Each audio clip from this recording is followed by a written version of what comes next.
Daily taste the daily. Vizianagaram జిల్లాలో రాజకీయాలు వేడెక్కాయి. పైడితల్లి అమ్మవారి సినిమాను పండుగ వేదికగా తలెత్తిన వివాదం రాజకీయ వర్గాల్లో కాకరేపుతోంది. ఇంతకీ పైడితల్లి అమ్మ సాక్షిగా విజయనగరం జిల్లాలో నెలకొన్న రాజకీయ రగడేమిటి? ఎందుకు ఈ పరిస్థితి వచ్చింది?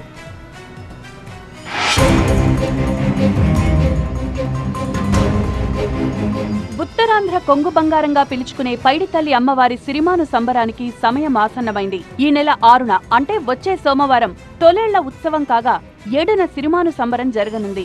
100 ఏళ్ల నుంచి జరుగుతున్న ఈ సిరిమాను సంబరానికి పలు సంప్రదాయాలు, ఆచారాలు కొనసాగుతూ వస్తున్నాయి. పైడితల్లి సిరిమాను 3 లాంతర్ల జంక్షన్ లో ఉన్న పైడితల్లి అమ్మవారి గుడి దగ్గర నుంచి ప్రారంభమై కోట దగ్గరకు 3 సార్లొచ్చి భక్తులకు దర్శనమిస్తుంది.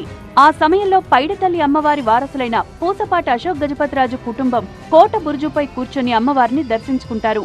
ఈ సంప్రదాయం 100 ఏళ్ల నుంచి కొనసాగుతూ వస్తోంది.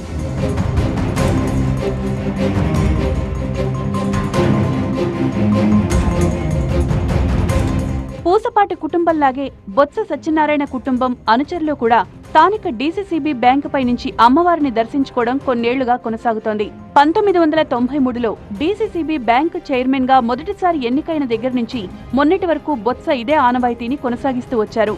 అధికార పార్టీ మారడం, తన రాజకీయ ప్రత్యర్థులు డీసీసీబీ చైర్మన్ గా కొనసాగుతుండటంతో ఇప్పుడు రాజకీయ రచ్చకు దారితీసింది.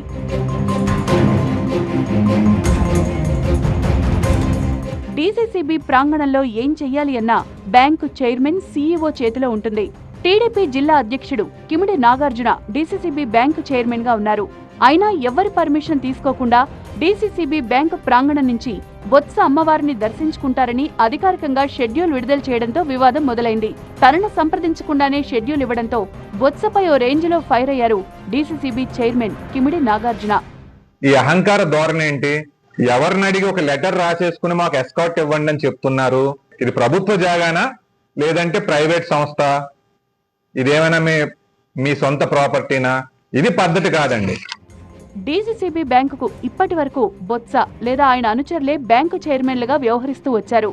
దీంతో బ్యాంకు ప్రాంగణంలో కూర్చోవడానికి ఇప్పటి వరకు ఎక్కడా ఎలాంటి ఇబ్బందికర పరిస్థితులు తలెత్తలేదు.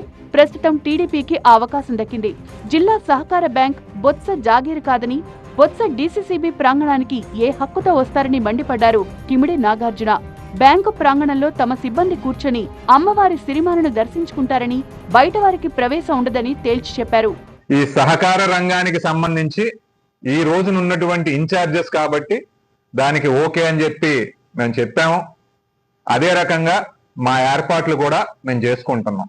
3 దశాబ్దాలుగా డీసీసీబీ ప్రాంగణం నుంచి అమ్మవారి సిరిమాను ఉత్సవాన్ని చూడడం ఆనవాయితీగా మార్చుకున్న బొత్స ఇప్పుడు కిమిడి నాగార్జున కామెంట్స్ తో వెనక్కి తగ్గుతారా లేక ఏం చేస్తారు అన్నది ఇప్పుడు విజయనగరంలో హాట్ టాపిక్ గా మారింది.